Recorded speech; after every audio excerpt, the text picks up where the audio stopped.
There's been global wars right now. There's wars in Gaza. There's wars in Ukraine. We were basically in an economic war with China now for a few years. And I think all this is leading up to something with China. Really, it's about communism. China had told they started preparing for a kinetic war as early as 2027. That's where this is going. And what you see right now with the economic war and the trade war, this is just a precursor. I think Trump's being really smart about it. China is not going to like us taking back our manufacturing ability. They're going to do something like that.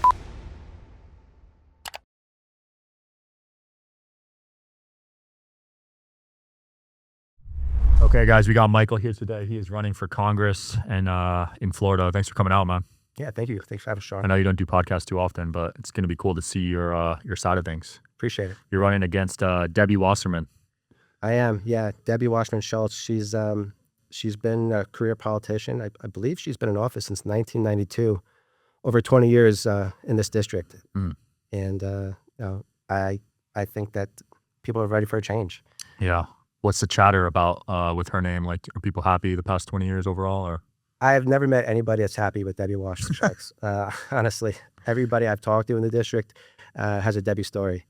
But she's been there. She's consistently voted to raise taxes. She wants bigger government. She's really been eroding our freedoms since she's been in office. Yeah. What really interesting is most recently. Two recent scandals came out. She's been brought up for the ethics violations potentially on the Stock Act. She turns out to be a very good stock picker. She as good as Nancy Pelosi? Act turned out better. Wow. Over 300% gains from her last pick. Holy crap. And she's also, the Durham Annex report came out, which is a report on the whole Russiagate scandal, and turns out Debbie Wasserman Schultz was very involved in that. It was in the report. That was a big scandal, man. I could not stop seeing that on the news when I was in college, Russiagate, and then it proved it to be false, right? Yeah, it was an actual attempted coup, and Debbie Wasserman Schultz was very much involved. Didn't Tulsi expose some information in regards to that with Obama too? Exactly, yeah. I mean, Obama, Hillary, Debbie Wasserman Schultz, and the Soros Foundation were all involved. Wow. It's weird that specifically her wasn't, because... Well, at the time, she was the party leader. She was the head of the DNC during the 2016 elections. Okay. Wow. So there was a lot of scandal there. Bernie actually won the Democratic primary, but Debbie basically gave it to Hillary. Yeah. So the left turned on Bernie for sure. Yeah. And that all happened under her watch. That's nuts. So is that a big reason why you decided to run? You were tired of this? Well, there's been... tired is not the right word. This is a path to really socialism, what's been going on. We saw that with COVID during the whole Biden administration. We saw our rights taken away. Censorship was a big one. We lost our health freedoms, our economic freedoms. Everything was being torn down. And Debbie Wasserman Schultz has been in office for over 20 years. She's part of the problem. And, my wife came from Cuba. She came here, she immigrated legally to this country. Her family escaped communism. Her grandfather was actually a political prisoner of Castro for over 20 years. So when he eventually got out, he won asylum and he was able to bring her over. But I mean, I've heard some horror stories. No. When you lose these freedoms, communism is right around the corner. I could tell you from their stories, I mean, it's awful. Her grandfather was tortured in that prison for over 20 years. Her father was thrown in jail for 6 months for selling soap. They threw him in jail for each bar of soap that he got caught selling because they don't want anybody to have any self-subsistence. They want complete dependency on the state. And that's where New York City might be heading, right? If Mamdani wins. Exactly. So what we're seeing now is a slow erosion of our freedoms, and we're seeing these socialist, communist people actually coming and some of them getting into office. And if we don't wake up, if we don't actually do something now, it's not going to be far away when we actually are going to wake up and not going to be able to do something about it. Yeah, I agree. I'm a big fan of capitalism. Did you see the 1-on-20 debate with Patrick Bet-David on Jubilee? I didn't catch that one. It was capitalism versus basically all these super left liberals, and they were trying to explain how capitalism was bad. It's, I can understand a lot of people, especially the younger generation, they've been left out of what's traditionally the American dream. It is so hard now for the younger generation, Gen Z, Gen Alpha, to own a home, to get jobs, to really have a quality of life. It's not the America that we had 20 years ago, 30 years ago. A lot of those freedoms have evaporated because of the policies of people like W. Wasserman Schultz and what she's voted for. And we need to restore that. We need to restore opportunity. We need to have jobs here. We need opportunity. We need to lessen the size of government, lower taxes. We need to get people back the freedom to have self-determination, to control their own life. I agree. Yeah, our grandparents could afford a home, right? One parent household was working usually too back then. Yeah. Now you need both incomes for most families. You get 1 or 2 jobs per parent, and they often have to pay for their child to be in daycare. So that's ripping the family apart. You have the state, or you're basically outsourcing the parenting because you don't have a choice. You can't survive anymore. It's we're on a downward trend. And I think the Trump administration, what they've been doing now, it's been putting us on the right path, but there's a lot more work to do. Yeah. I mean, this is a generational shift. It takes a generation to change these projections. Have you been pretty happy overall with Trump in his second term? I have been. I think that there's been tremendous forward movement. I think what's going on with taxes being lowered is great. I mean, Trump did stop 7 wars. I mean, that is amazing. I mean, he's the first president in over 100 years, including his first term, that didn't start a new war. I mean, he's a peacemaker. Yeah. So for that, I mean, not only are we peaceful and having quality of life, but obviously that also, we don't need to be spending money on foreign wars.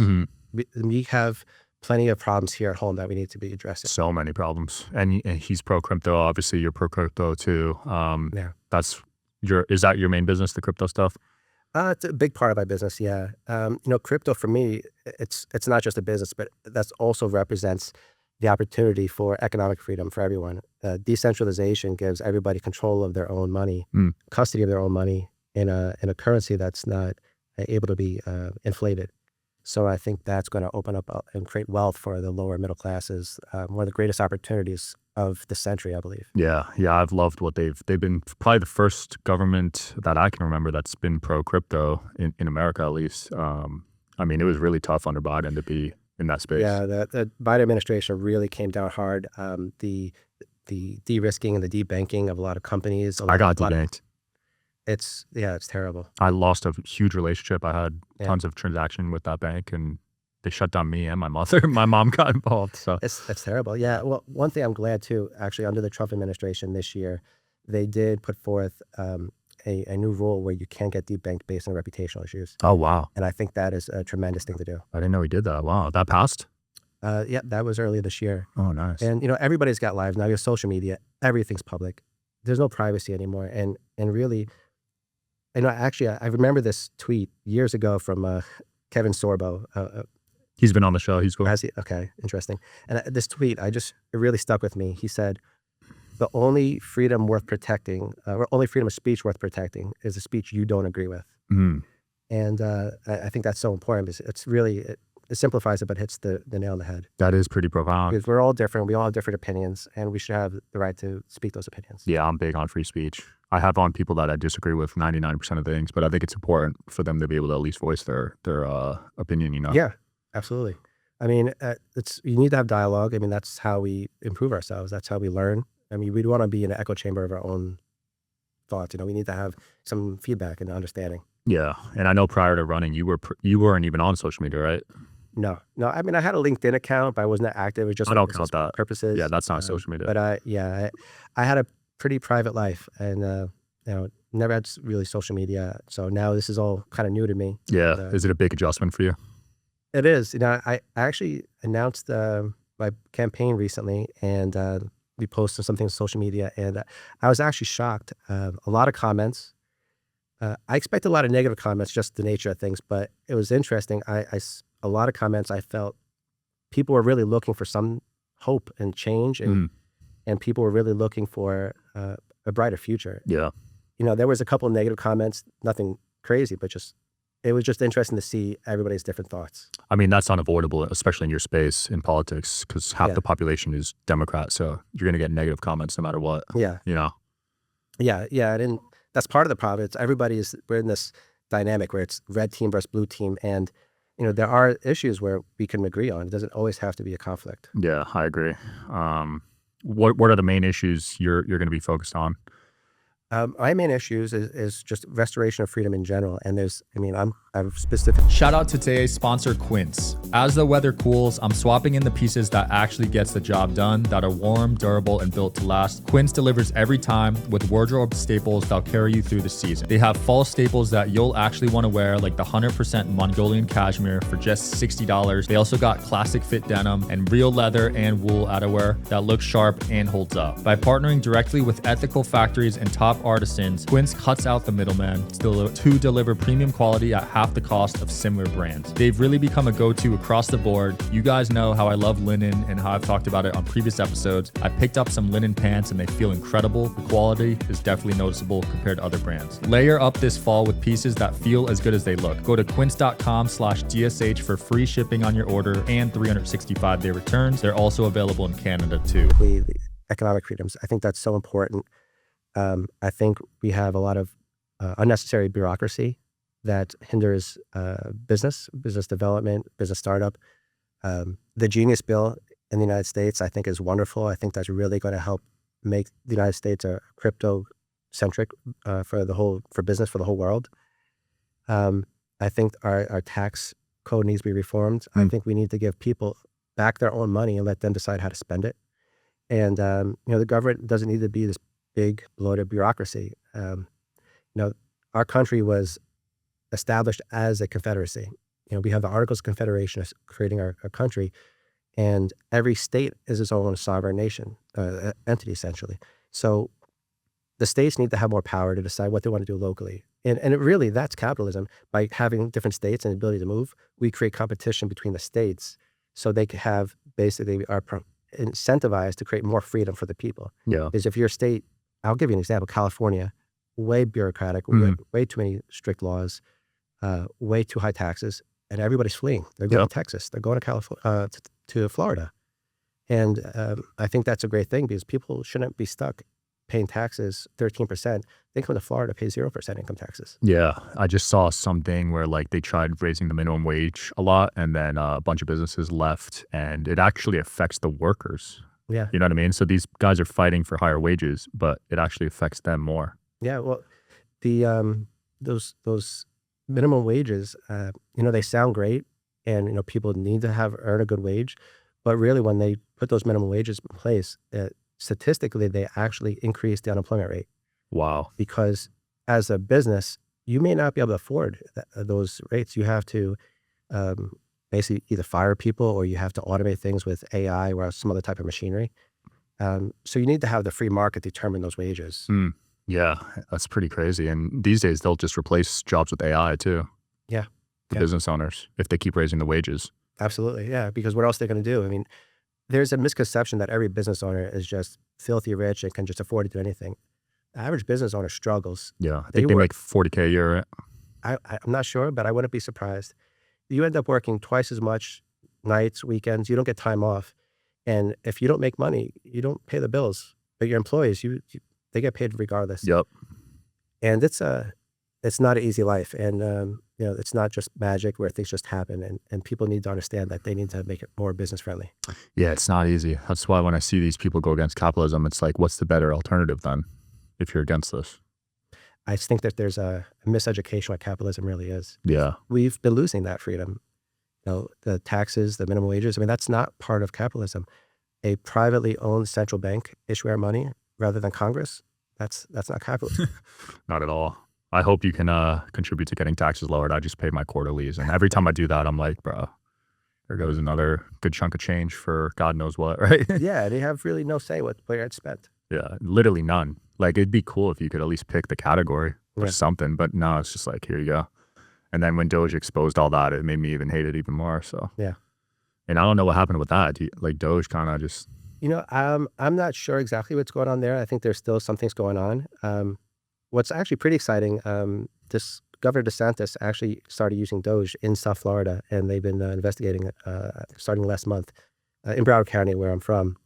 And so I think they learned a lot, and they're taking it and bringing it to the States. So oh, really? Oh, wow. I didn't know that. Shout out to DeSantis. Yeah. He's been a great governor. You're happy with him? Yeah.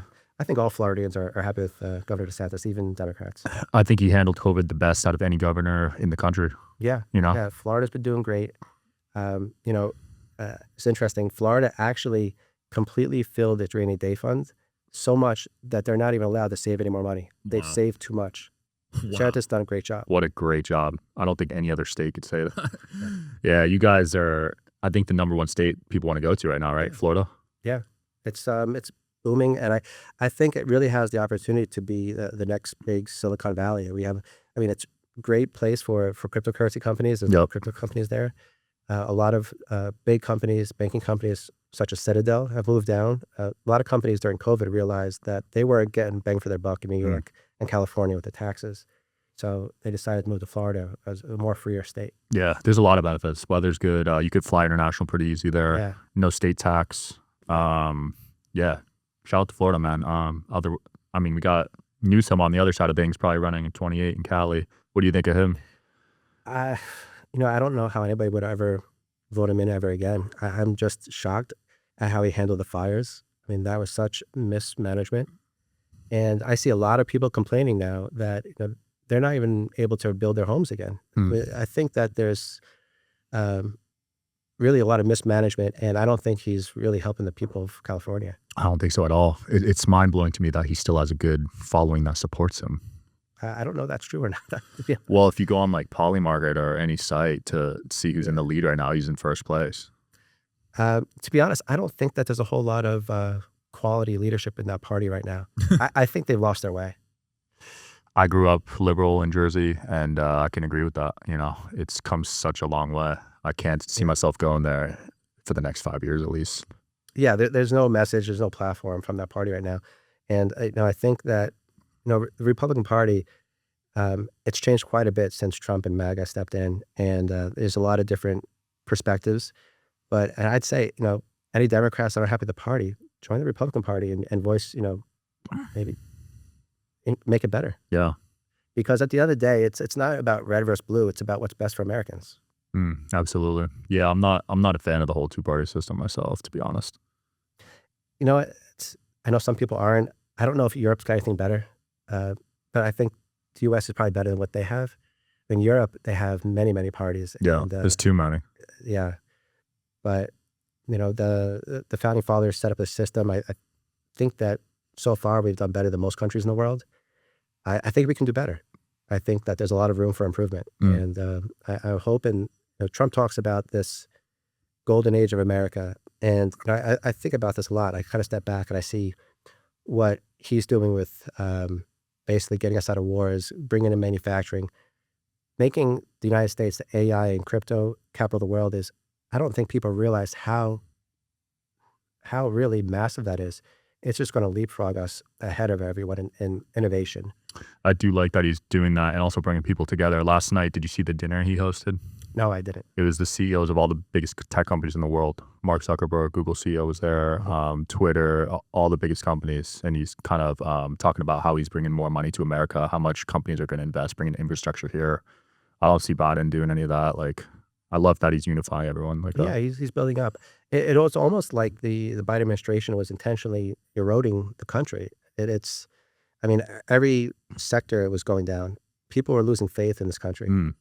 And now people are hopeful. Not only just what Trump's doing, but he brought in RFK Jr. and what he's doing at CDC and FDA is, to me, I think that is just amazing. And I think he's really going to be saving lives. Shout out to RFK. He was fighting. I saw some clips of him last night. He was really getting challenged by some of those guys on Congress, right? Did you see that? I did, yeah. And I thought he did a really great job. And, I don't understand why. There's all the Democratic senators that would go chasing him, but he really is doing exactly what he said he was going to do. And he's bringing transparency. And there was a lot of complaints that he was getting rid of the vaccines, or people need vaccines. And if you listen to him, he was never doing that. He was actually bringing transparency and requiring actual studies to be done to make sure they were effective. Yeah. And they just didn't want transparency. They wanted to just, drive those vaccines to us without telling us what's in it. Is it safe? Is it effective? And people have a right to know. 100%, especially if you're getting 50 of them by the time you're 18. Yeah. You should know what's in them, right? Yeah. I think if I have kids, I would want to know what I'm giving them in their bloodstream.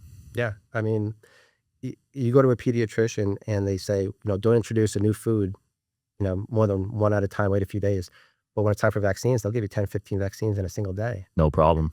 And, I have 2 daughters, and I chose not to vaccine them. Good job. I'm doing the same if I can. I heard they give you shit at the hospital when you have a kid these days. They do. And to be honest, my daughters are so smart. Their immune system is so strong.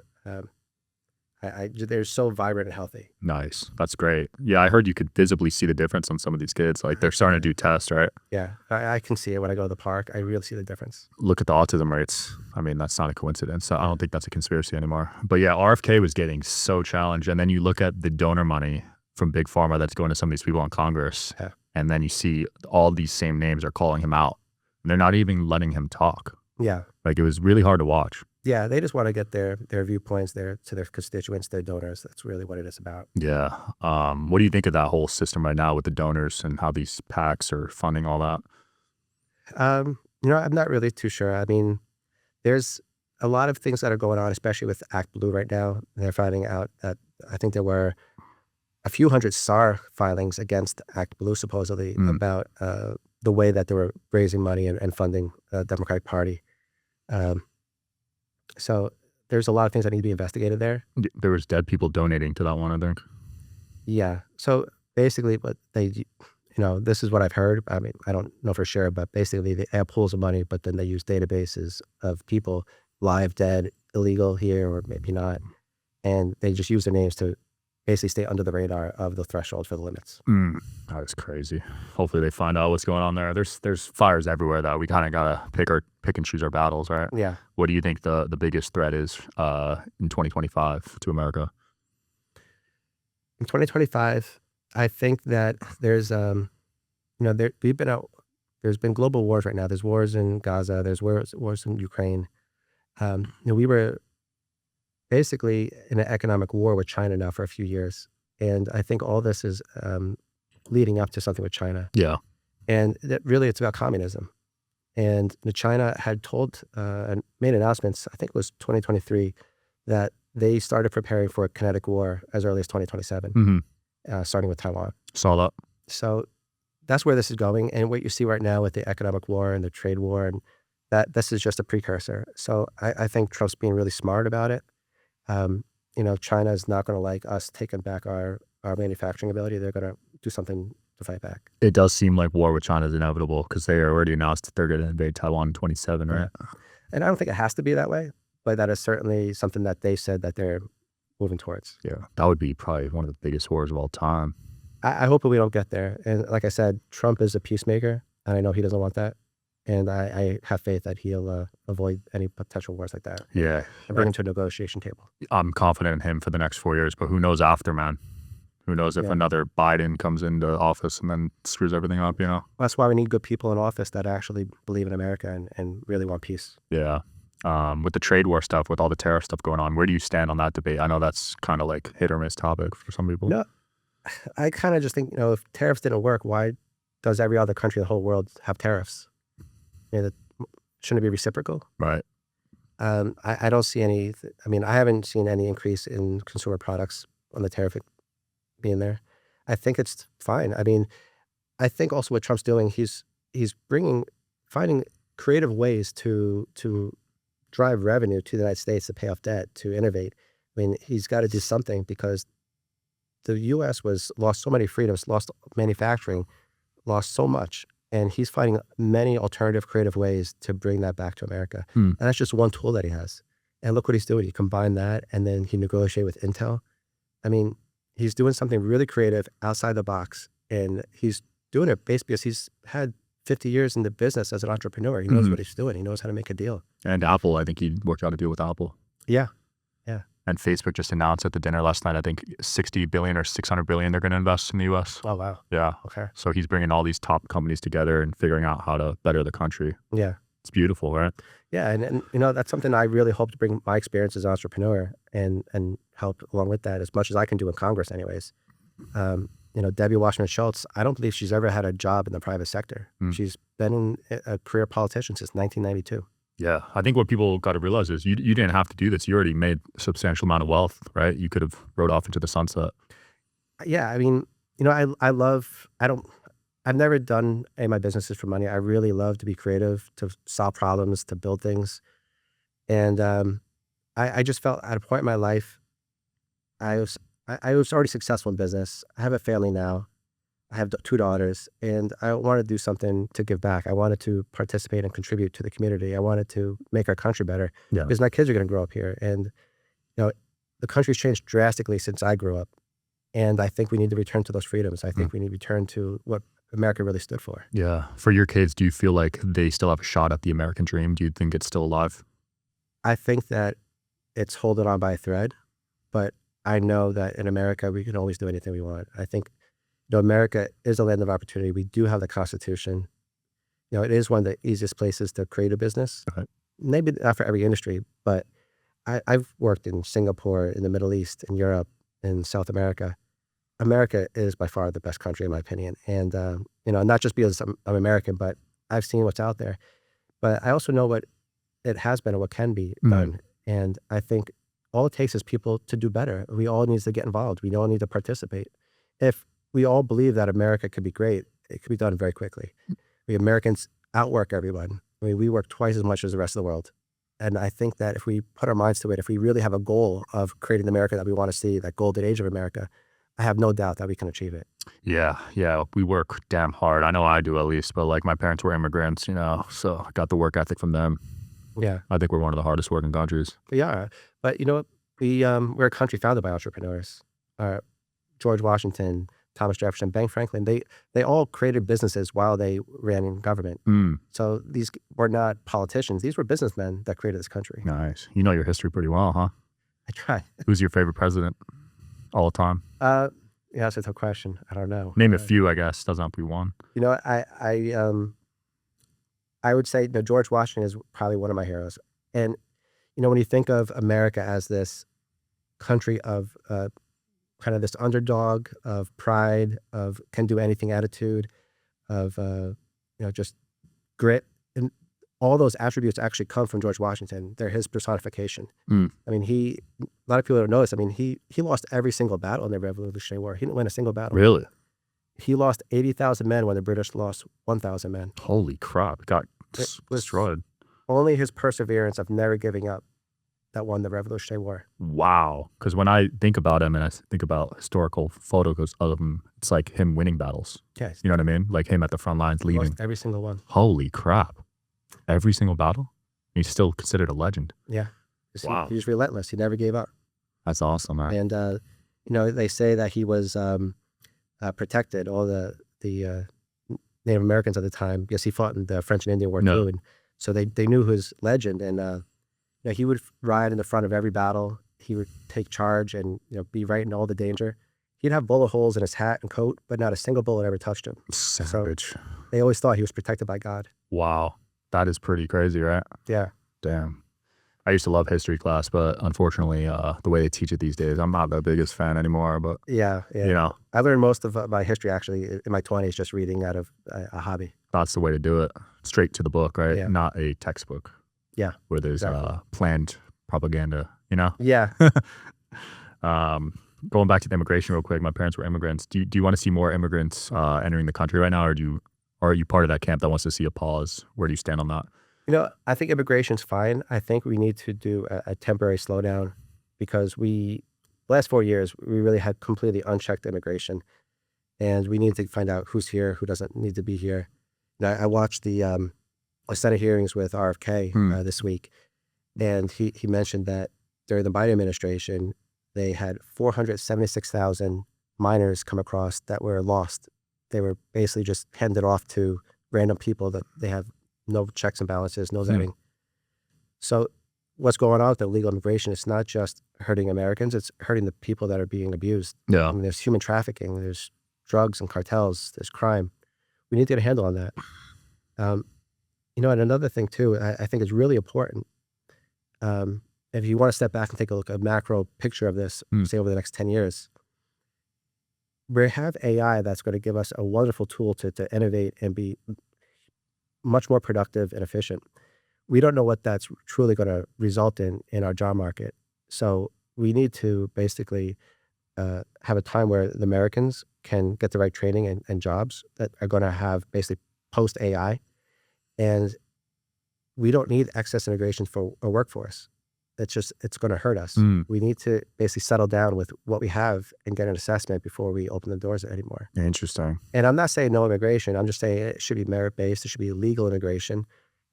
Asylum cases can be, of course. Yeah. We need checks and balances. We need a system. Yeah, I know that whole H-1B thing was a debate, right? Yeah. Every system, all the bureaucracy has been abused. Yeah. And that's why I really liked what Doge is doing, because we need an audit of everything so we can fix it. Just accountability. That's all we ask for, right? Yeah, exactly. Like if you don't have that accountability, human nature is obviously going to take advantage of anything. Yeah. Yeah. It's not that there's one evil person pulling the strings. It's the nature of bureaucracy is inefficiency and abuse. 100%. So it sounds like you're pretty pro AI. I am. Yeah. I mean, it's just another tool. I mean, you think about when the internet came out, well, I would say useful internet came out 25, 30 years ago. Everybody was scared of that. No. But if you didn't adopt the internet 25, 30 years ago, you'd be left out of the internet commerce, the world commerce. You know, people were scared of electricity when it came out until they figured out they could light their homes with it. This is just another tool we have to adapt to. Interesting. Yeah. Yeah. To make our lives better. Yeah, I'm a huge fan. I use it daily. It sucks to see certain schools banning it, honestly. I think that's not a good move. Well, it's interesting. There's a school in Broward County that's the first pilot school to work with Microsoft Copilot. Oh, wow. It's be the first AI program with a school. That's awesome. I'd imagine once the studies on those kids are out, they'll be skyrocketing past average kids. So that's actually a great thing for my district. So I'm really excited about that. Nice. Where do you stand on the student loan forgiveness stuff? Yeah, that's also interesting. I think that the student loan, I think a lot of it was abused for a long time. The problem is that that's another bureaucracy of the educational system, and loans were given out. You know, a lot of people, I'm sure you know people that were giving us student loans and they take the money, go buy TVs, go buy, you know, all different things. It was another abuse system. But part of it was that the unnecessary subsidies raised the cost of education so high that you had to get a loan in the first place. So I think that there needs to be something that has to be done. I think it needs to take a look at, especially we have a whole generation that is massively in debt. They'll probably never pay it off. And then you have the other part of it. Well, I can't even buy a home. I don't have a job to pay my debt. We need to have something that looks at the whole as a whole system, not just student loan debt, but as a whole generational problem of the economic issues. I don't know exactly how that's going to end, but we need to look at that because they're all tied together. It's not a one-off. It's hard to imagine we ever get out of debt at the current levels. I think Trump's doing some unique things with the tariffs, going into Bitcoin, bringing back to manufacturing. You know, I think lowering taxes is helping people. I mean, that's going to help people have a better quality of life because they have more money to spend. Right. But if the tariffs are coming in, then we pay off that debt as well. I think You're optimistic? There's a, you know, humanity always has a way to fix everything.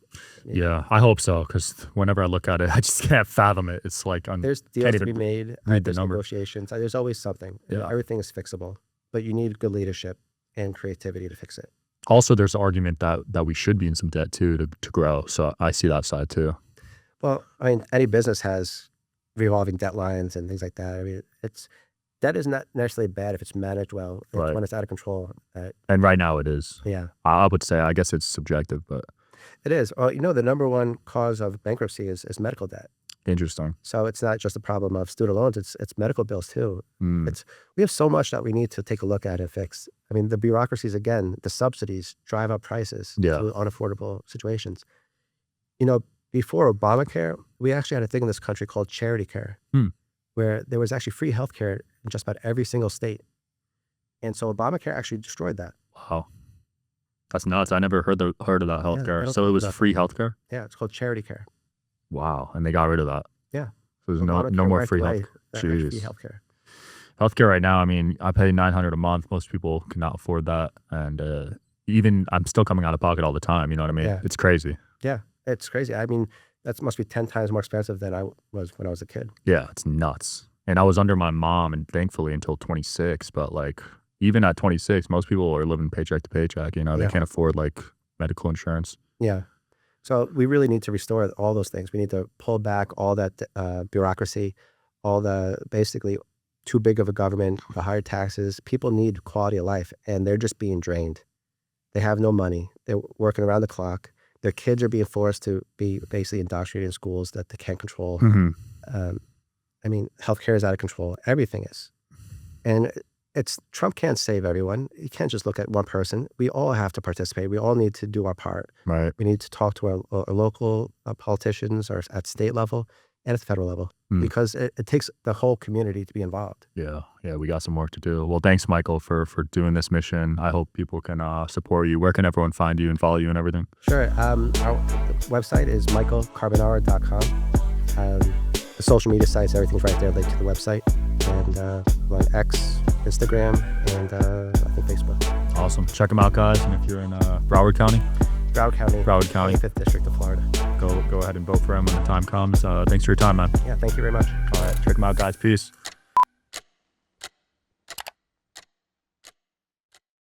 I hope you guys are enjoying the show. Please don't forget to like and subscribe. It helps the show a lot with the algorithm. Thank you.